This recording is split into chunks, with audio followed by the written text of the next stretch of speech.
घर से निकलते ही बाहर चौराहे के सामने ही मोटे लाला जलेबी वाले की मशहूर दुकान थी। सुबह बेड़मी, कचौरी और साथ में गर्मा गर्म जलेबी मिलती थी। शाम को एक बड़ी सी कड़ाही में दूध उबाला जाता था, जिससे रबड़ी तैयार होती थी। रात को दूर दूर से लोग दूध जलेबी खाने के लिए आते थे। छज्जूमल बहुत मोटे थे। वे दुकान पर बैठे रहते थे, अपने कारीगरों को डांटते रहते थे। गल्ला संभालना उन्हें बहुत अच्छी तरह से आता था। किसी से भी 1 रुपए का हिसाब गलत नहीं होता था। सुबह 11 बजे से रात के 12 बजे तक दुकान पर ही बैठे रहते थे। सभी उन्हें मोटे लाला के नाम से जानते थे।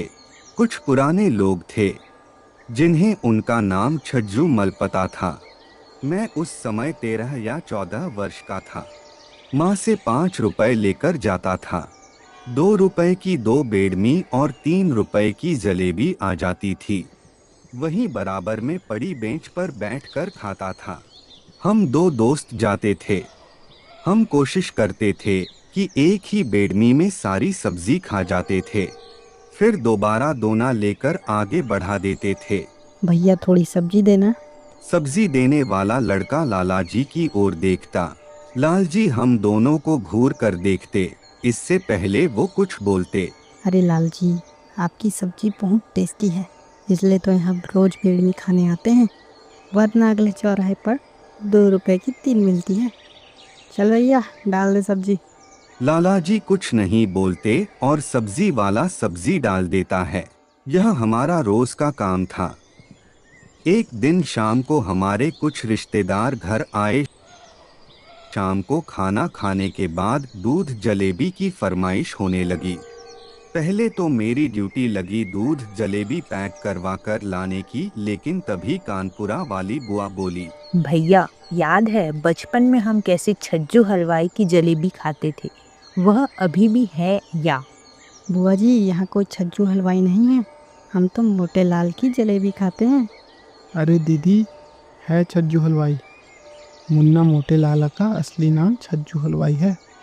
पहले वह बहुत पतला था, अपने पिता के साथ केवल दूध जलेबी बेचता था। छोड़ो ना भैया, वहीं चलकर खाते हैं। सर्दी का टाइम है, गरम गरम दूध और जलेबी, मजा आ जाएगा। हम सब तैयार होकर मोटे लाला की दुकान पर पहुंच जाते हैं। दूध जलेबी का ऑर्डर देकर हम वहीं भट्टी के पास खड़े होकर दूध को उबलता हुआ देख रहे थे। अच्छा, तो गौरी शंकर जी, ये आपका लड़का है। हर रोज सुबह जिद करके 2-2 बार सब्जी लेता है, ऊपर से धमकी भी देता है। यह बात सुनकर सब हंसने लगे। मुझे लगा कहीं जमीन में गड़ जाना चाहिए, क्योंकि सबको पता है बेड़मी केवल 2 रुपए की आती है। क्यों मुन्ना, ये मैं क्या सुन रहा हूँ? तुम रोज बेड़मी क्यों खाते हो? ये चीज़ कभी कभी ठीक रहती है। नहीं पिताजी, कभी कभी खाता हूँ। छोड़ो गौरी शंकर जी, बच्चा है, मैं जानता नहीं था कि आपका बेटा है। सभी जोर जोर से हंस रहे थे। मैं गुस्से से मोटे लाला को घूर रहा था। अगले दिन से मैंने उस दुकान पर जाना छोड़ दिया। एक दिन घर वालों के लिए जलेबी लेने गया तो छज्जू हलवाई ने रोक लिया। भैया, तुमने आना बंद कर दिया? हम तो उस दिन ऐसे ही कह रहे थे, जितनी चाहे सब्जी ले लिया करो। तुम्हारे पिताजी बचपन से इसी दुकान पर आते थे, अच्छा नहीं लगता? अब तुम कोई और दुकान पर जाओ, अब कभी तुम्हारी शिकायत नहीं करूँगा। मेरा भी गुस्सा तब तक निकल चुका था। अगले दिन से हमारा वही सिलसिला चलने लगा। इसी तरह कई साल बीत गए। मैं पढ़ाई पूरी करके दिल्ली आ गया। यही जॉब लग गई। एक दिन पिताजी का फोन आया। उन्होंने बुलाया था। मैं ऑफिस से छुट्टी लेकर घर पहुंचा तो माँ ने बताया, बेटा तेरे लिए एक लड़की पसंद की है, तू देख ले तो हम बात पक्की कर दे। अगले दिन मुझे लड़की दिखाई गई। लड़की ठीक थी।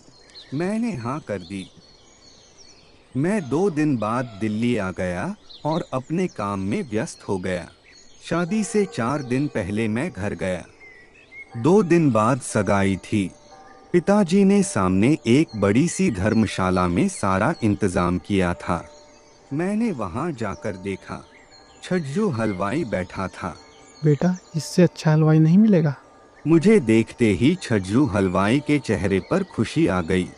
आ गए भैया शहर से, चिंता मत करो, सब काम बहुत बढ़िया से हो जाएगा, आपको शिकायत का मौका नहीं मिलेगा। सगाई और शादी कब बीत गई पता ही नहीं चला। मधु को पत्नी के रूप में पाकर मैं बहुत खुश था। 2 महीने घर में रहने के बाद मधु को भी पिताजी ने मेरे छोटे भाई के साथ दिल्ली भेज दिया। हम दोनों ने यहाँ अपनी छोटी सी नई गृहस्थी शुरू की। एक बार एक दोस्त की शादी का निमंत्रण मिला।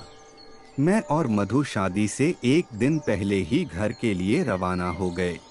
घर पहुंचकर मैंने मधु से कहा, मधु, तुमने हमारे वाले चौराहे के मोटे लाला की जलेबी खाई है?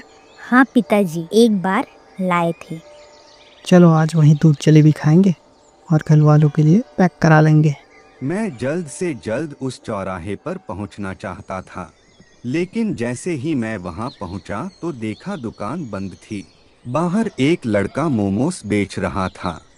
बेटा, ये दुकान आज बंद है क्या? भैया, यह तो सालों से बंद है। आप मोमोज खाएंगे? नहीं। यह कहकर मैं चौराहे से सीधे अपने घर पहुंचा। मैंने पिताजी से मिलकर पूछा तो उन्होंने बताया, मुन्ना, धीरे धीरे शहर का कल्चर बदल गया, लोग अब मोमोज खाने लगे, छज्जू हलवाई की दुकानदारी कम होने लगी, धीरे धीरे कारीगर कम होने लगे। एक दिन पता लगा छज्जू हलवाई को हार्ट अटैक पड़ा, उसे अस्पताल ले जा रहे थे, रास्ते में ही खत्म हो गया। तब से दुकान बंद है।